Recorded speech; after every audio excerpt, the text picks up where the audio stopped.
One, imagine, if you will, convincing families to get their children diagnosed as autistic in order to bilk the taxpayer out of billions. Imagine, if you will, if we didn't use the word fraud, but actually understood that if you simply took the thieves out of the system, we might not even have to pay. A great many of us might not even have to pay income tax. The sheer scandal and weight of what's happening in Minnesota with City Journal and Manhattan Institute's Chris Rufo. 2, you, the militia. 3, get these MFing rats off the plane.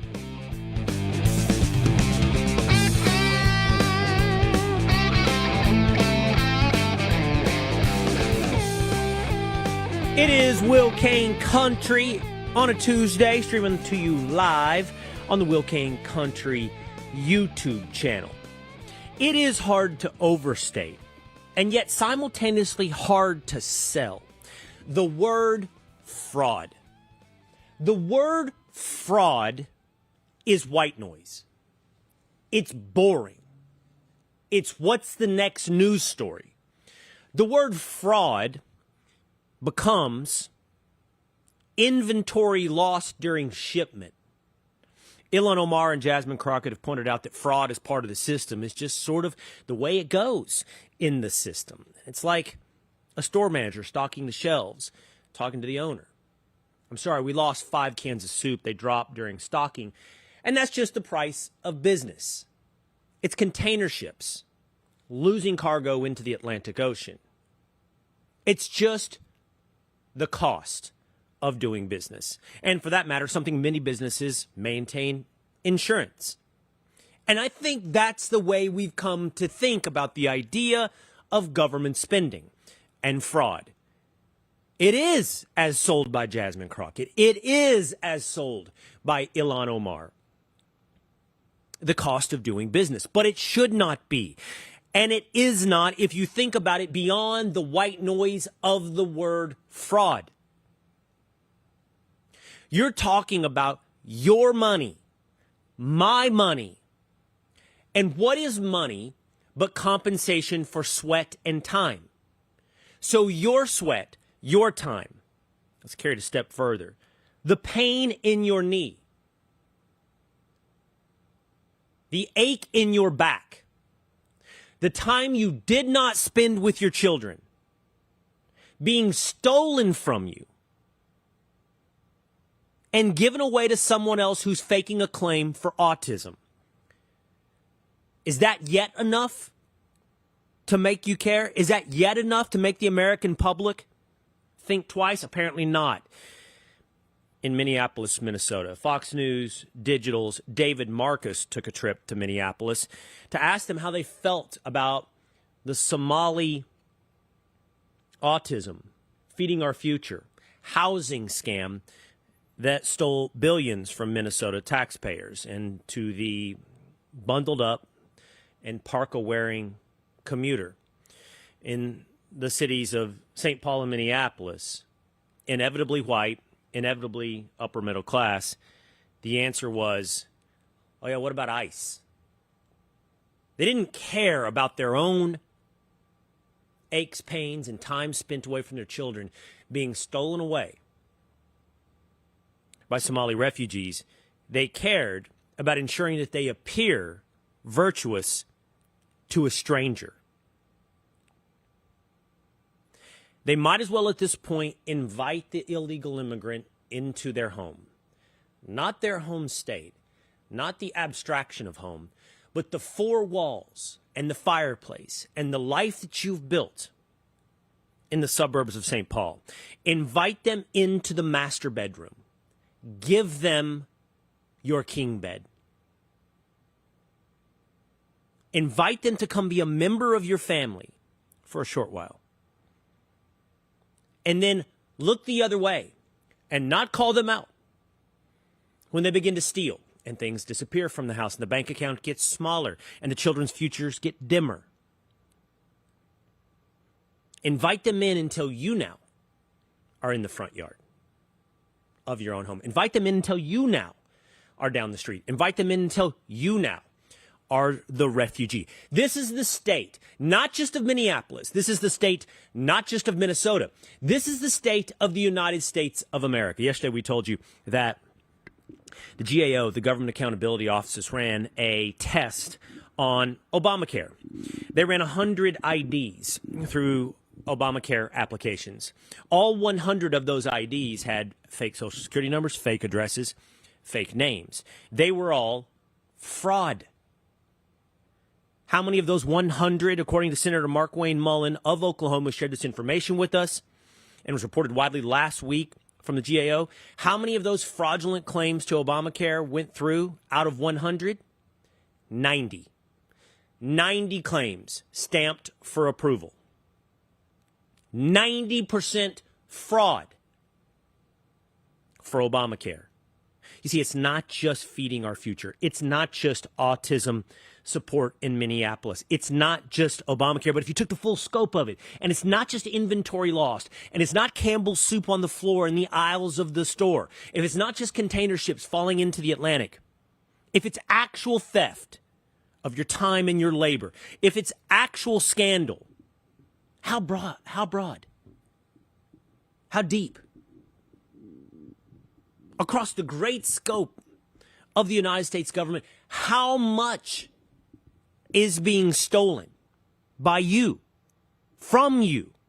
How much is being stolen from your life? Could it be enough, as economist Peter St. Onge has said, that in fact half of us, would not have to pay income tax? How do you bring that home? How do you make that real for America? In just a moment, we are going to be talking about this with City Journal and Manhattan Institute's Chris Rufo, who has reported widely on what's happened in Minneapolis. Who are the characters? How are they connected to Ilhan Omar? How are they connected to Attorney General Keith Ellison? How are they connected to Governor Tim Walz? And how are they connected to Al-Shabaab, the terrorist organization out of Somalia? Let's take a quick break, and when we come back, we will be joined by City Journal's Chris Rufo on Will Cain Country. Tim Walz, Ilhan Omar, Keith Ellison, Al-Shabaab. Sometimes stories require characters, and what's happening in Minnesota provides you a perfect cast of characters. It is Will Cain Country, streaming live at the Will Cain Country YouTube channel, the Will Cain Facebook page, the Fox News Facebook page, but you can follow us on Apple or on Spotify. Chris Rufo is the editor at City Journal. He's also a senior fellow at the Manhattan Institute, the director of the Logos Initiative, and he joins us now. What's up, Chris? Hey, good to see you. Good to see you, man. Before we get into Minnesota, I'd love to talk about a few other things as well. We will be talking about Somali fraud rings out of Minnesota, perhaps even out of Maine, increasing interest as well in what's happened in Ohio. But I wanted to ask you about a couple of different things you've been posting about, Chris, and there's something that you posted about that got my attention. You posted on X, you said the right's media apparatus is how the right teaches the followers how to think. And it's currently getting consumed by conspiracy, psychodrama, and tabloid conflicts. If left unchecked, it will turn the audience into the equivalent of a third world click farm. I can only presume what you're referencing there, but I'd love for you to kind of help me out with your mind. This does come, perhaps notably, a day after a meeting between Turning Point USA's chairman and chief executive Erica Kirk and podcaster Candace Owens. Yeah, that's absolutely right. It's not by accident, and in fact, that is the hidden reference. And look, we have a big challenge, and I'll frame it this way. This is a technological question. In the past, there were media institutions, whether it was network news, then cable news, newspapers, magazines. There was an editorial function that, at its best, was able to find talent and then mold that talent, provide editorial guardrails for that talent, and then try to get towards the truth. The digital ecosystem is fundamentally different. And at its best, it allows a wider range of people to enter the discourse. It provides instantaneous speed so that a great story can travel faster than it's ever traveled. And it is a raucous arena where all of the competing ideas can come into conflict and then the public can make its mind up. The downside, though, is that you have essentially no editorial function. And in fact, the algorithms of social media seem to be rewarding baseless conspiracy theories, really ugly racial agitation, and then personal psychodrama. So it's very personality driven rather than ideas driven. And in the case of Candace Owens, I mean, she's putting out stuff that is just flatly insane. We shouldn't take it seriously. We shouldn't entertain notions that Egyptian planes and French intelligence and the Israeli Mossad and Turning Point insiders were engaged in a global conspiracy to assassinate Charlie Kirk. And this is becoming a problem because at one time, these ideas were relegated to fringe newsletters, ham radio broadcasts. But now this is, by some measurements, the most popular content on social media. This is it's not only wrong factually, but it actually degrades the public's ability to think critically and think intelligently about the issues in front of us. Christmas break is coming up, and it's going to give me some time, even 2 weeks, to sit back and step back from the news cycle. I've committed myself over this Christmas break to doing a couple of things, some of them professional, meaning I want to think more globally, more broadly about my own content. I want to think more broadly, more globally about where I want it to go in the next year. And it's going to give me a chance also to think more globally and broadly about the content that others are producing, Chris. And I say that because I'll tell you that on my to-do list, for example, and I don't even know where to start, I don't know where to begin, but it is to listen to, I don't know, maybe the most popular episode of Candace Owens on maybe YouTube or podcast. And I tell you that because I've listened to nothing. I know nothing. I don't know what she's saying. To say it's nothing, Chris, isn't fair. And I know you're familiar with this. We live in a world that's very interesting when it comes to information consumption. The vast majority of people are on Instagram, TikTok, or possibly X. I say the word possibly because X is not quite as popular outside the media sphere as it is within the media sphere. TikTok and Instagram probably have the most influence with your casual, common American walking around out there, letting information scroll past them on a reel. And I think that everyone, all of us, including myself and you, have to walk through the world with a level of humility on what we actually know. So what I'm getting at, in a roundabout way, Chris, is this has happened to you, it's happened to me, and it happens on every story. First, you're clipped, then you are insincerely and inaccurately clipped. And I believe that we now live in the world of the post clip, the post inaccurate edited clip, where the framing is everything, right? So whoever puts the post up puts some text above it and tells you how you should think about what is in below video that you will not watch because you're going to scroll beyond it once I tell you how to feel about what you just saw. And the humility I'm offering you is that's the world that Candace Owens lives in for me right now. I haven't consumed her long form. I haven't consumed her even in that many clips, but I have consumed her in everyone else's framing of what it is she's saying. So I am purely ignorant of what she is saying. Yeah.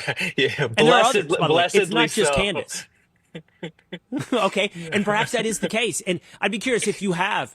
But, I mean, this is all not to excuse Candace. This is all not to say that what she's saying is with legitimacy. It's also for me not to be the person, you can be the person if you've consumed it, to say that everything she is saying is illegitimate. What I'm getting at is it's so difficult for everyone. You, me, the average consumer. I'll tell you, and you know this because you said it in your answer there, she's incredibly popular. She's incredibly powerful. She's incredibly well consumed. And I often encounter people who will say to me, what do you think about it? And I'm like, I don't know what to tell you. because I have not consumed in any responsible manner what Candace is saying. And I just find that a real challenge for everyone, including not just the audience, but me. So I would ask you, not to try to justify, that's definitely not the goal here. Sure. But how do you do it? Have you consumed everything that she's saying? I mean, I know the way it's framed and it's spun, and it's wild, and it's crazy, and what you just said, but I'm just curious, have you done that? Have you consumed Candace? Well, I think your idea is the correct one. Your idea is to say, hey, I don't pass judgment on clips because as it happened to you, it's happened to me. They can often be misleadingly framed or wrapped or contextualized. And so you say, hey, until I've actually done the homework, I don't feel confident issuing judgment. I think that's perfectly defensible and in fact quite necessary. But I actually think what's happened with Candace, in some ways, surprisingly, is the opposite. I have, reported on this, and so therefore I did go back and listen to these full-length episodes. And my sense is that actually the full-length episodes are worse than the clips. So it's a reversal of expectations in that sense. And the full-length episodes don't acquit Candace Owens. And I mean, it's a lot of look, she's very charismatic, she's very entertaining, she's captivating to watch, she has a certain charisma, of course, but the actual content, I mean, is verging into kind of schizopolitics, and the conspiracy theory that she has built over a number of these episodes is totally laughable, totally impossible, totally deranged. And I just think that the idea that federal law enforcement, state law enforcement, French government, the Israeli government, the Egyptian government, all of these national entities are somehow involved in a conspiracy to kill a popular YouTube The United host. States military. Yeah, the U.S. military. I mean, it's like the whole deal. Like the whole world is in on this, and Candace Owens has uncovered this plot from her own basement by tracking the tail numbers off of airplanes departing from. It's like it. Look, you have to be open to evidence. You have to be open to skepticism, but your mind can be so open that your brain falls out. And the problem is not really Candace. Okay, fine. I don't care one way or the other.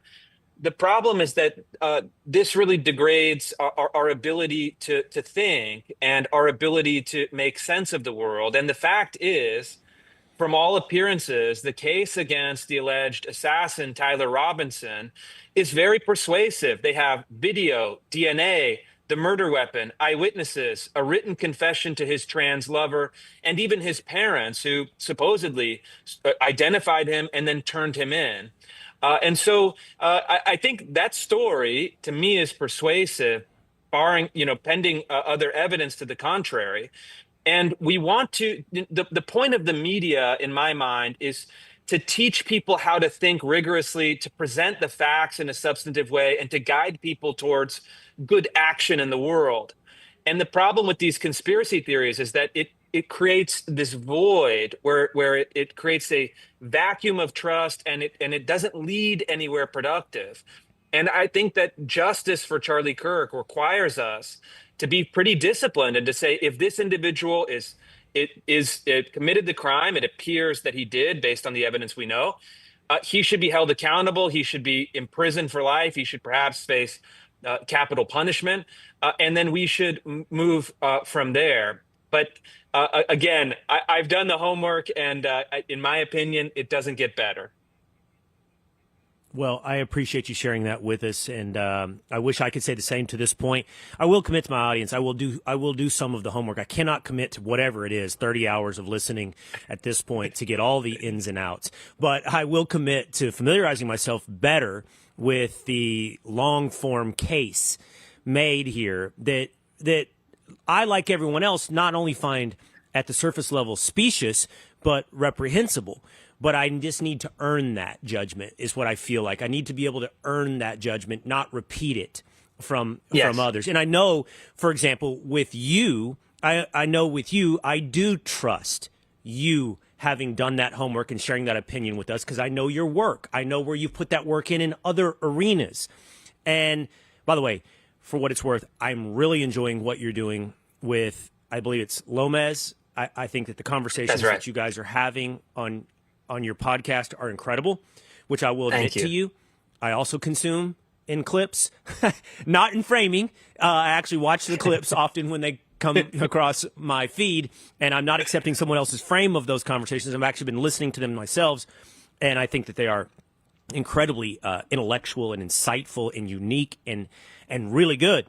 One last point on this before we move forward with something that you have done the work on, which I think lends to your credibility for anyone listening, which I imagine a lot of people listening have consumed Candace and do have strong opinions and judgment, both pro and con. I would imagine both of those points of view are represented in the listening and watching audience here today at Will Cain Country, is that we have to also understand the background that this exists within, the context and the history that this entire story and all stories exist within, which is something that was repeated to me, Chris, at a Christmas party last week.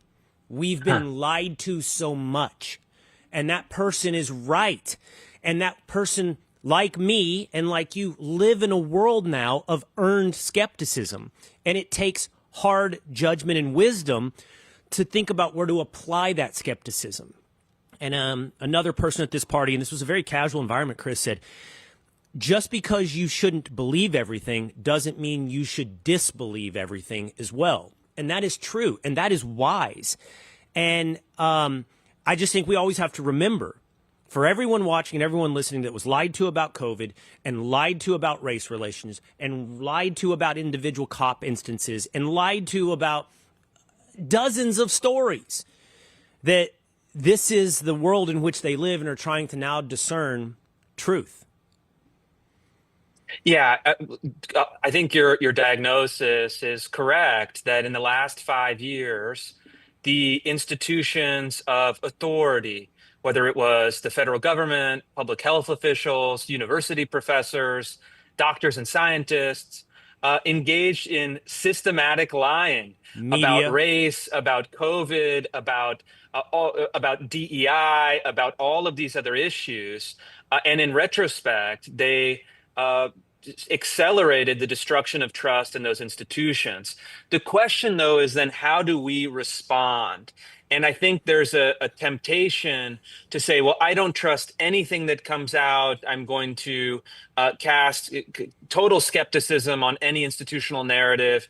And therefore, I will believe any conspiracy theory because some conspiracy theories in the past have turned out to be true.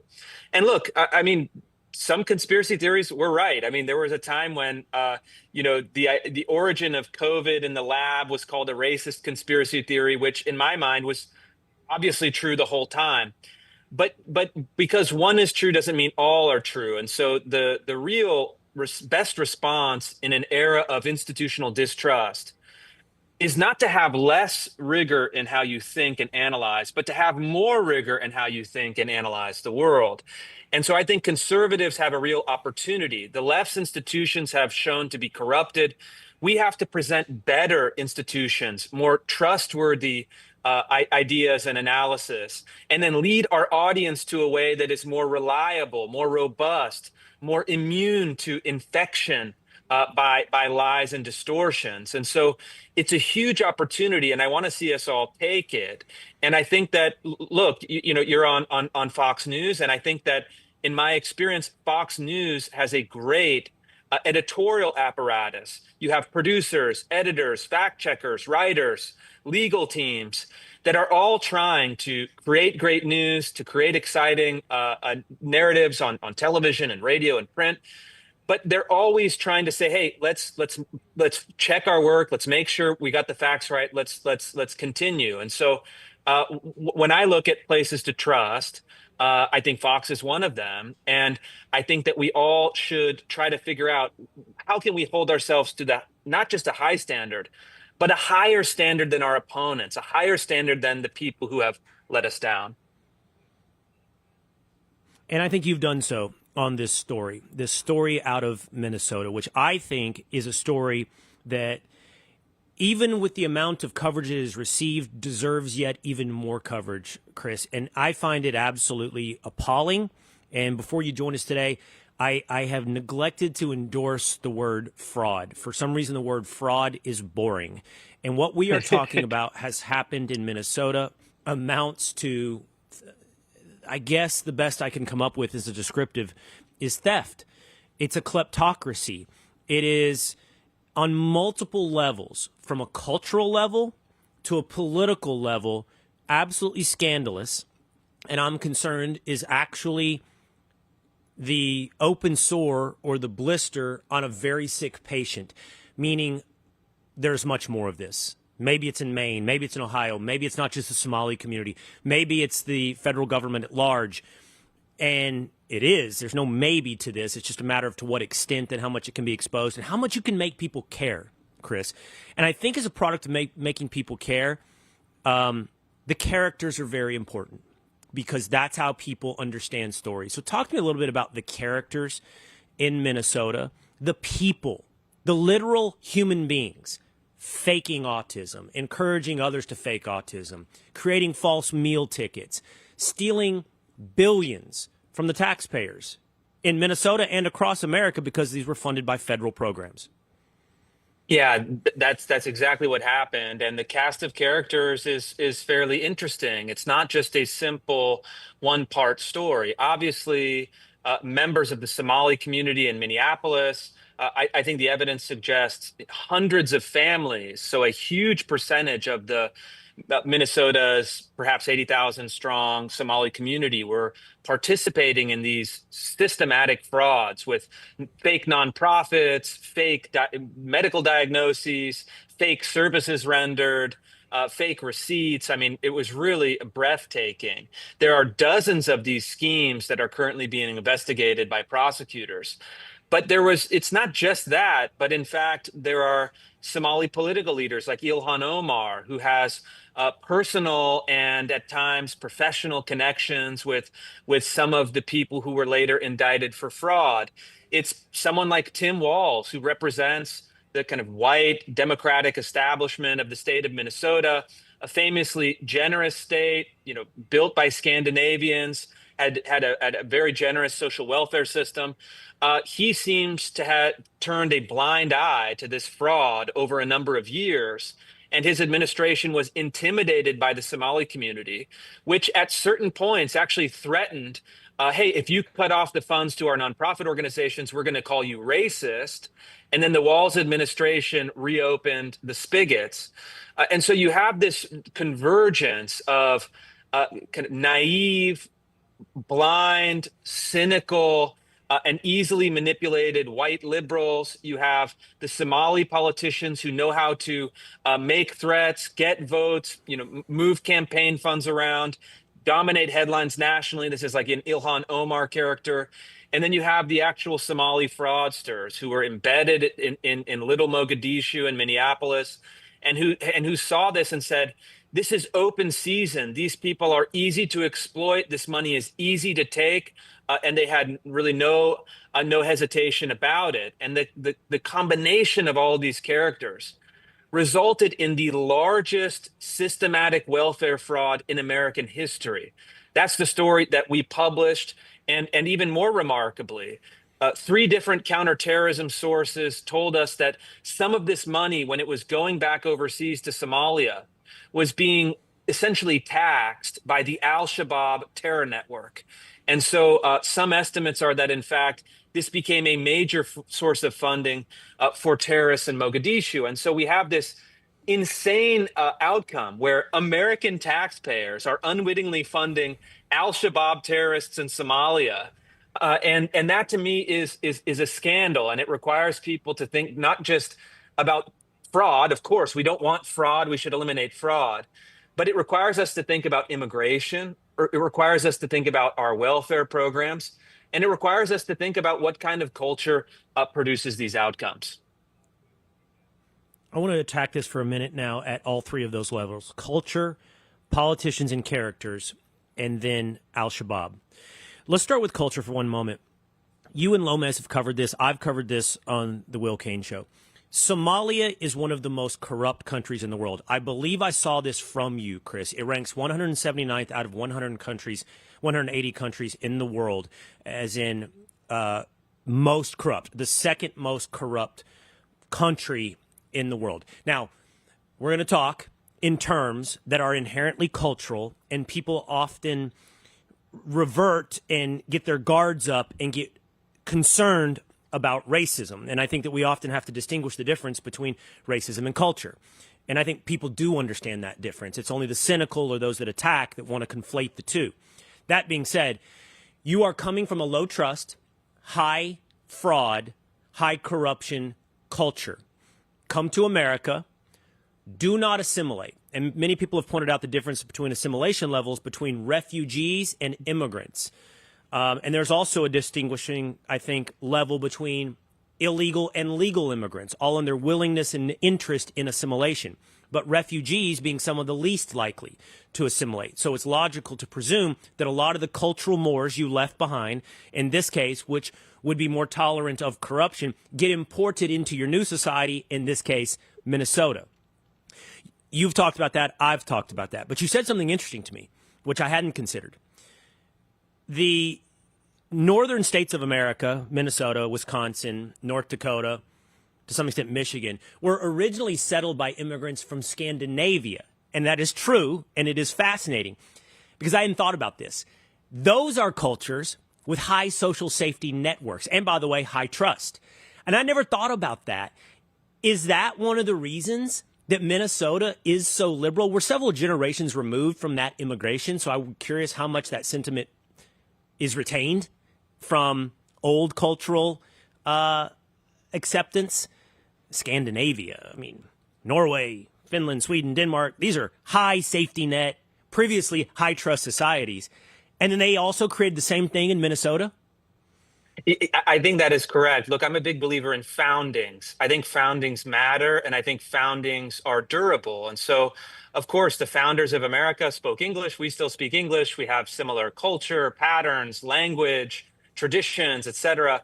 And the same, of course, is true in Minnesota. And what's really interesting, actually, is to take Scandinavian immigrants who came, let's say 150 years ago, built up Minnesota, and then compare them to Scandinavians who stayed in Scandinavia the last 150 years.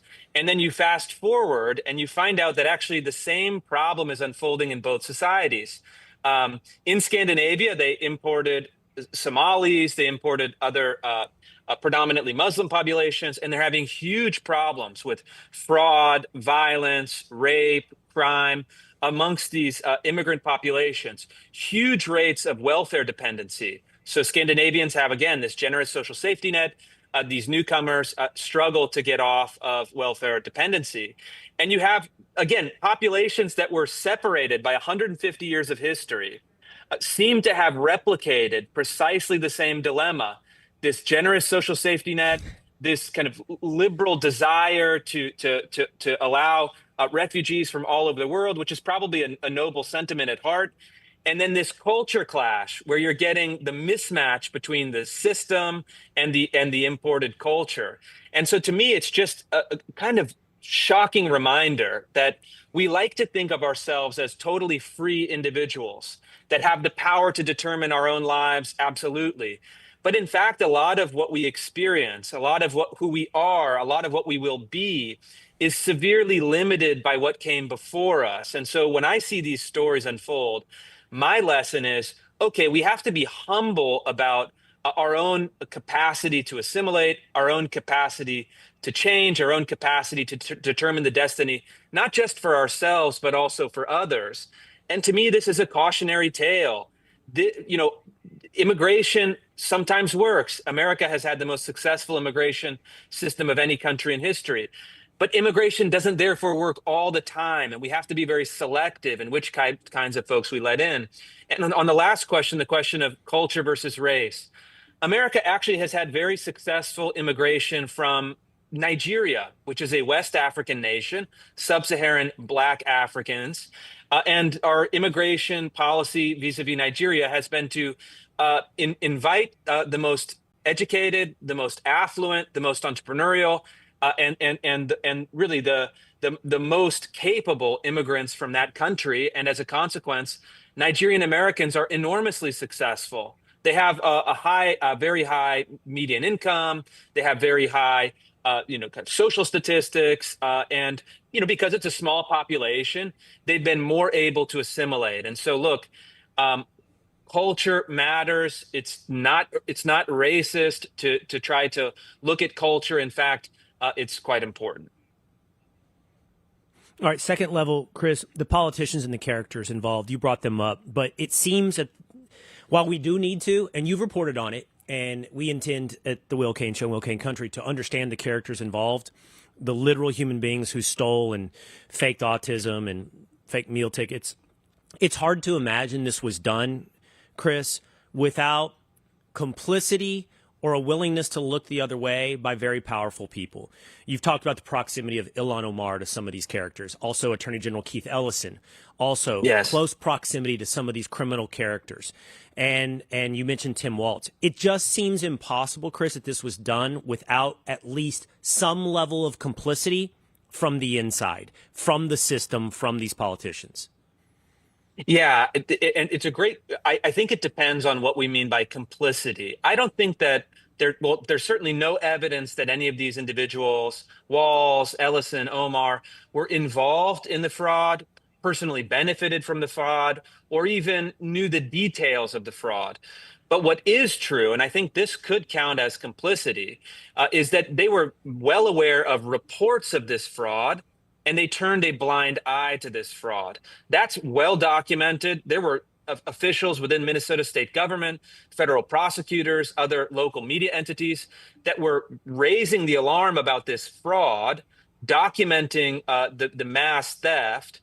And all three of those state, kind of important state figures, they all essentially tried to make it go away. They tried to resist commenting. They tried to turn a blind eye to it. And so I think that is fair, and it's a fair point of criticism. And the other point I would make is that Tim Walz was running for vice president when all of this was happening.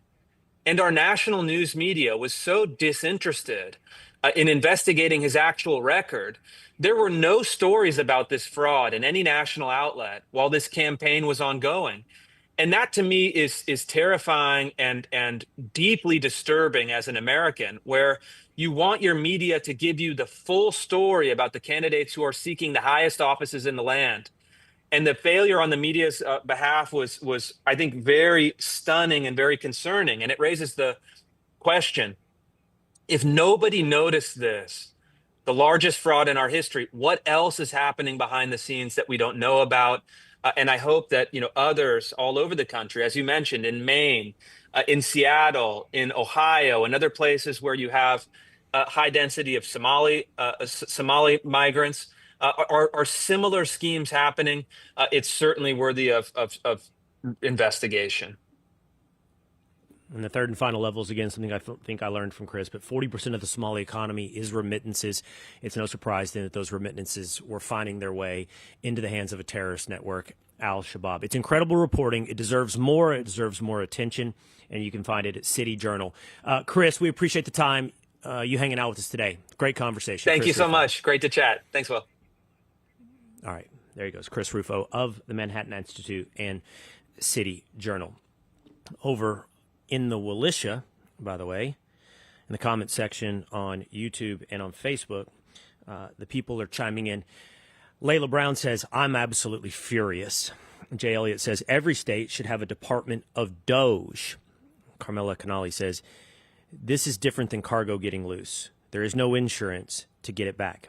I totally agree, Carmela. I just concerned that people at some level accept this, like cargo getting lost. Fraud. It's a part of a multi-trillion-dollar government spending system that we have in the United States.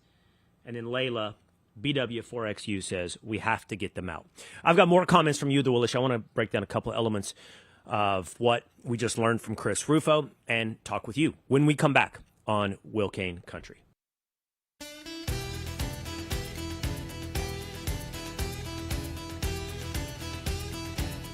What is that shirt that Will is wearing asks Michelle Jennings over on YouTube. I don't know if that's a question with implied criticism or implied appeal. It is Born Primitive. It's my boy Bear Hanlon, former Navy SEAL, and his clothing company, Born Primitive. I'm rocking here today on Will Cain Country, streaming live at the Will Cain Country YouTube channel, the Will Cain Facebook page. But we're here for you always on Spotify or on Apple. A lot of people out there in the comment section, like Kathy Chauner, who says, answer questions to dispel so-called conspiracy theories. It's not difficult. She also chimed in a little bit later and said, just answer the questions posed by Candace, then have a discussion. Kathy, I think there's so many questions that I have to be honest that I can't answer all of them because so many have been asked. And also I don't have the expertise or the full breadth of knowledge and body of knowledge to answer the questions. But I do think as a matter of principle, as a matter of generalization, that this is one of those things that I think you also have to be able to sip from the golden chalice without drinking the whole glass, in that just asking questions is good. Just asking questions sometimes can be a tool. You've heard me today, and you've heard me on others days say, I haven't consumed it, so I can't make a direct indictment or even directly address the questions, for example, posed by Candace Owens, but I can speak as a generalization. You have to be careful that just asking questions isn't a backdoor way into making arguments that you don't fully believe in, that you're just simply asking questions. You see the difference? I totally agree. Questions are valid. Questions should be answered. Don't let, hey, I'm just curious, I'm just asking questions, be a way of making an affirmative argument that you don't feel strongly about. And that's a matter for you as an audience member to be able to discern that difference. As well, over there, Jennifer Stewart says, media should come with a label of news versus opinion, much like the AI disclosure. It's getting dangerously close to First Amendment violations, but can be labeled. Part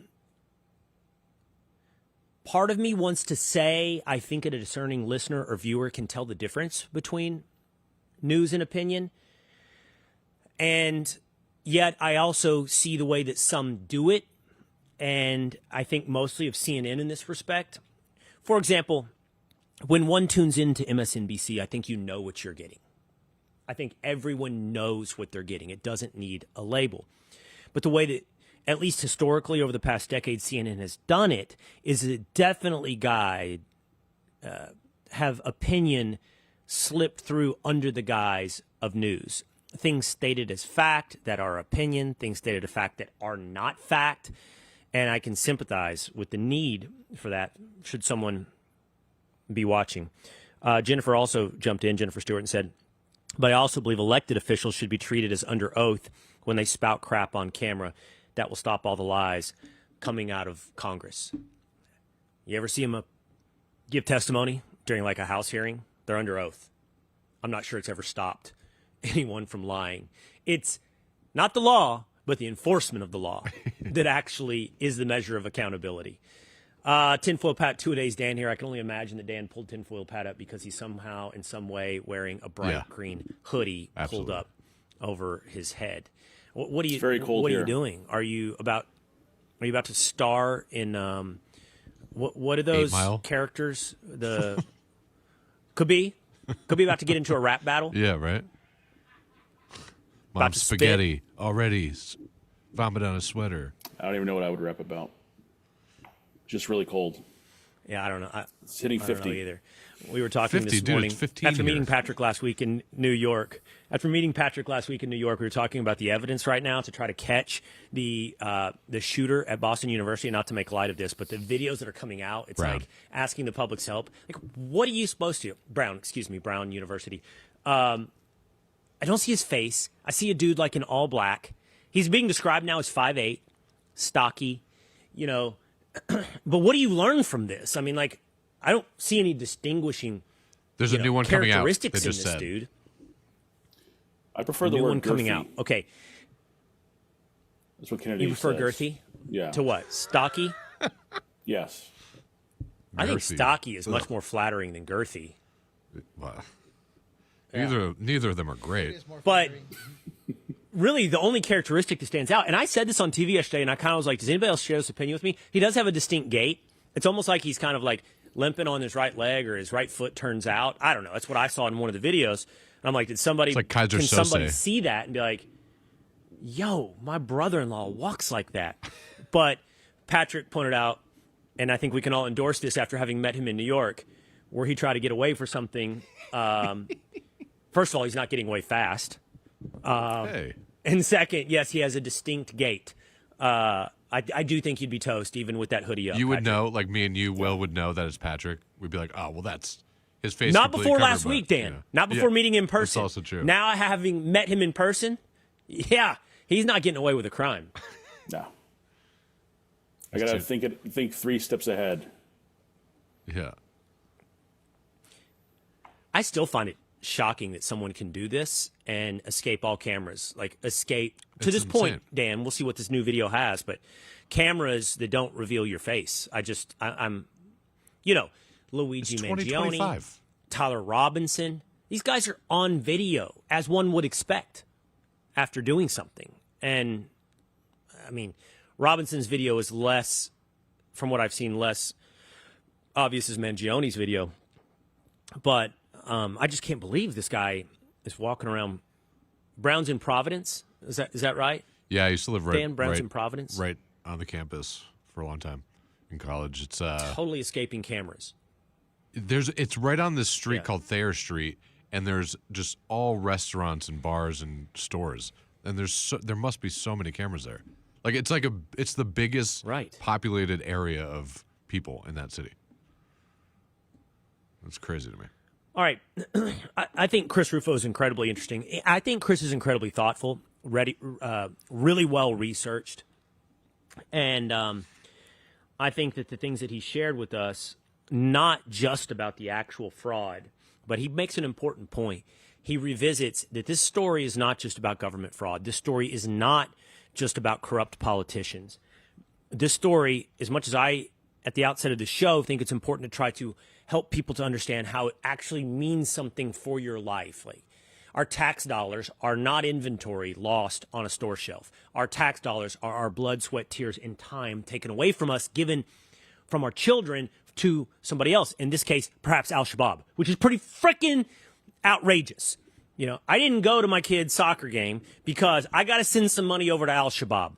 That's ridiculous, against my will.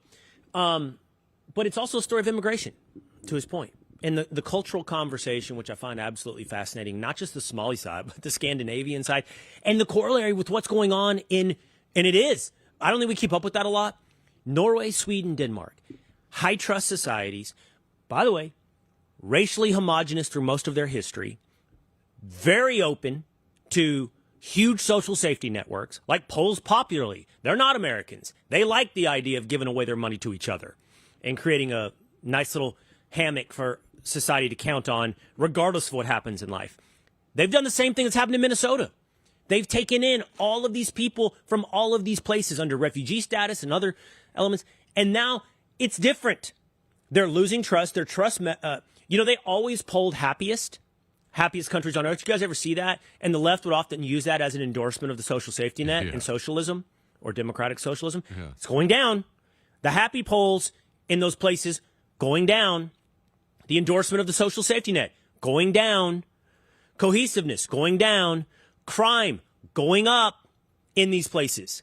It's not just Minnesota. It's literally the sort of historical settler inspirations of places like Minnesota or Wisconsin all the way back to Norway, Sweden, and Denmark. And that's pretty culturally fascinating that's happening at the same time with the same backgrounds. All right, before we go today, we're also going to hit a few other topics. We're going to do a little episode of Final Takes, and Tinfoil Pat, the most electric man in broadcasting, has a few stories to share with us. Hoodie down, professionalism up. Take it away, Pat.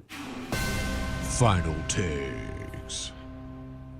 Thank you, Will. I'm just asking some questions here, but have you seen this picture? A giant rat stowed away on a plane with 250 people on its way to from Amsterdam to Aruba. Do we have that picture there? I sent it to Will. Sent it to Will. You sent the picture to me. I want to share it high-level with the production audience. Here. High level production. Anyway. I have not Making seen Will it come in. do some work for once. Yeah. Got I think it. you do Hold enough on. with your.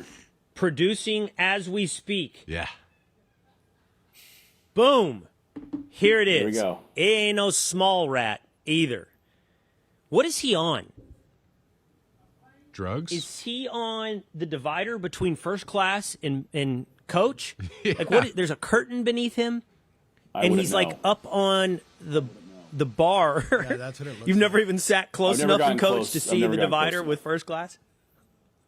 You don't see that from 28C. Yeah, I've never sat that close. I'm always in the back. I don't know if that's what that is, but he is up on some type of metal support up above, which I think that matters. I don't think that's a inconsequential detail. You see a rat at your feet, bad. You see a rat above your head, get out of town. It's raining. Burn the plane down at 30,000 feet. It's terrible. He is a large rat. That's a big He's a large boy. rat. They deferred the plane. I think they had to land it. What do you think they did when they landed? I read the story this morning. I was like, what did they do? Did they disembark everyone? And did they send a team in to catch the rat? Well, I hope there was some like redneck on the flight that just like killed it and made dinner. Do you think Samuel L. Jackson was on the plane to make sure and take care of this? Yeah. All I would Get need was these a hockey the stick. reference? rats off this motherfucking plane. yeah. Get these MFing snakes off the plane. I'm going to tell you something. I'm on a plane and somebody says there's a snake. Less concerned than if somebody says there's a rat. Way more concerned. Not creeped out by snakes. I'm not anti-snake. A lot of people are anti-snake. I'm going to be honest with you. Your Secretary of War, not a big fan of snakes, okay? Doesn't want them around him, doesn't want to touch them, doesn't think it's cute This guy's if his the same. co-host Rachel Campos Duffy waves a snake around in his face. Doesn't like it. Happened on You set. just up the terrorist. I'm not That's as what you did. I'm not as creeped by the snakes. I'm not as creeped out. I hate it. Once I find out they're not venomous, I'm not like a Indiana thing for me. Jones. I hate it. Really? What does Rachel Yeah. hate? She But hates rats? birds. Rats also. Birds. Yeah. And at first, I thought Rachel was putting on a little bit of a bit, like if a bird's in the room, like a chicken. And I think chickens are the worst of the birds for her. She jumps up on the couch and runs around and is super scared. And I mean, to some extent, I get it, because if you really think about birds, they're ugly, they're herky-jerky. They're drones anyways. They're dinosaurs.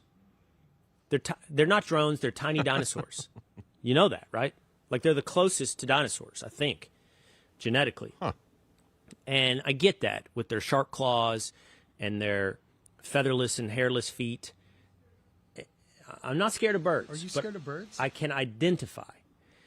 What I'm getting at is I want nothing to do with rats. That was mine. They did this on Vox and Friends. They're like, what animals do you like the least that make your skin crawl? And then they made me hold a rat. Because after Pete and the snakes and Rachel and the birds, like, well, what's your thing, Will? And they brought rats. Now, they did bring the little, like, pet rats at PetSmart, the white one, and I held it. I did. I tried to overcome my fear and all that. It's not these gigantic Norwegian rats that are running around New York City or apparently on this plane. Those, where the hair, we've talked about this together, right? If they just had some hair on their tail, it would do a lot for their Sure. personality. That's a squirrel you're talking about. That's a squirrel. Yeah. And by the way, there's a squirrel on the plane. Oh, really? Where? That's cute. What aisle? Yeah, exactly. Take the hair off, it's a rat. Yeah. Take the hair off, the tail, it's a rat, and somebody says he's at 28C with Patrick, and I'm like, close the curtains to first class. I want nothing to hood do up? with that rat.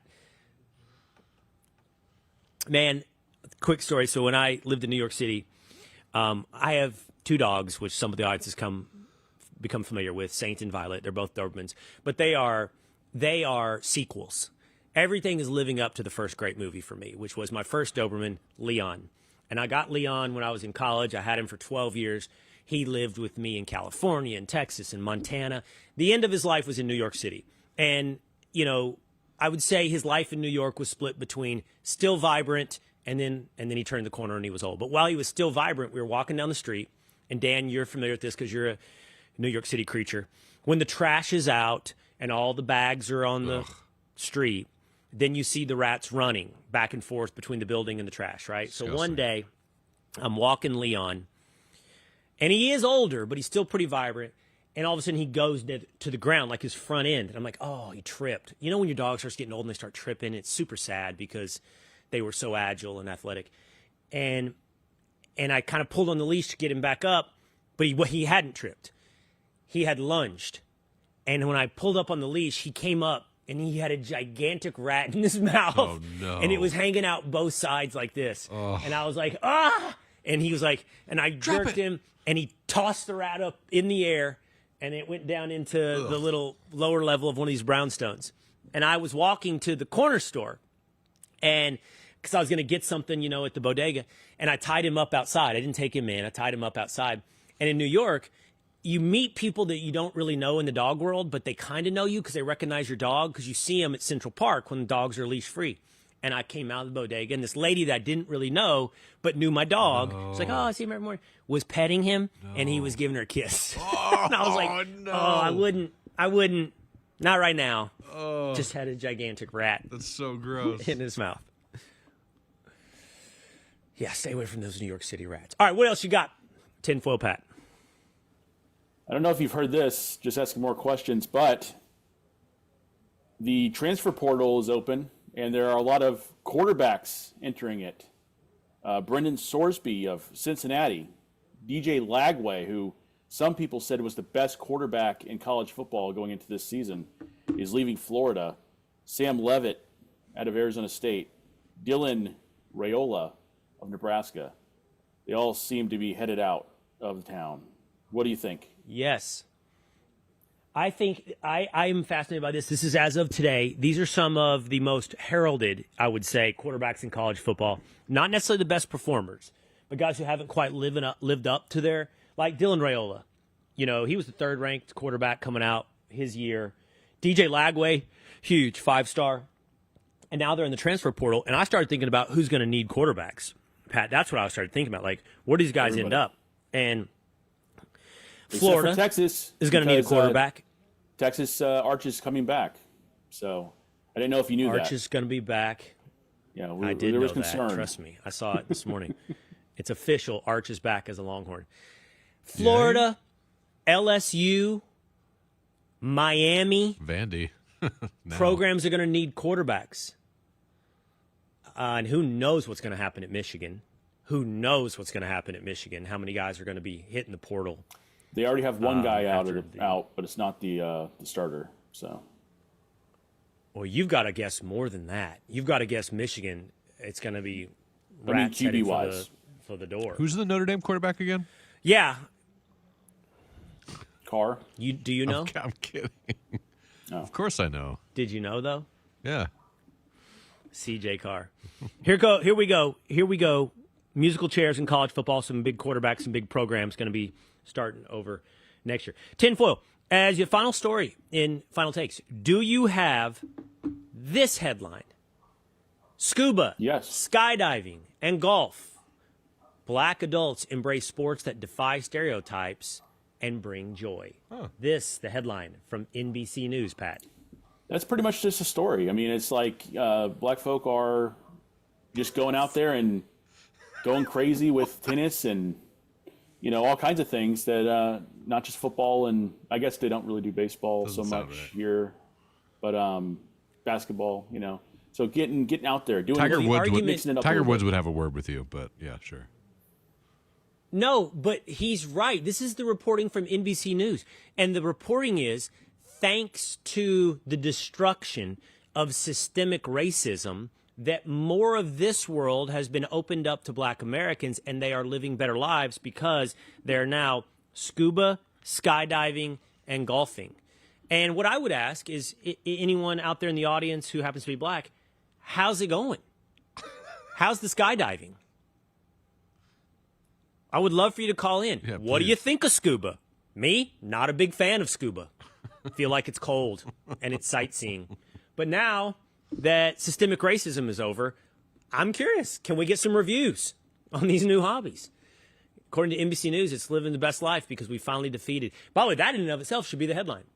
Systemic racism. Defeated. It's over? I give you scuba. It's done? It's over. I didn't know. Just ask scuba. Wow, we should Yeah, have do you know what parade or scuba about that? means? Scuba is No. not. Yeah, so it's like an acronym. Is that what it is? What it's called? Self-contained that- underwater breathing Go with it. apparatus. Ah, he got it. Connor Incredible. just helped me out with that one. Oh, Nice. Scuba, an acronym that is no longer an acronym. They don't even do it like an acronym. It's not all capitals. It's its own word now, as you can see from the NBC headline about the demise of systemic racism. Scuba, its own word, like skydiving, and also lowercase. a new hobby for Black America. Reviews coming in. All right, that's going to do it for us today here on Will Cain Country. We appreciate Chris Rufo, and we appreciate you hanging out with us today. Make sure you follow us, please, on Spotify or Apple, and we'll see you again next time.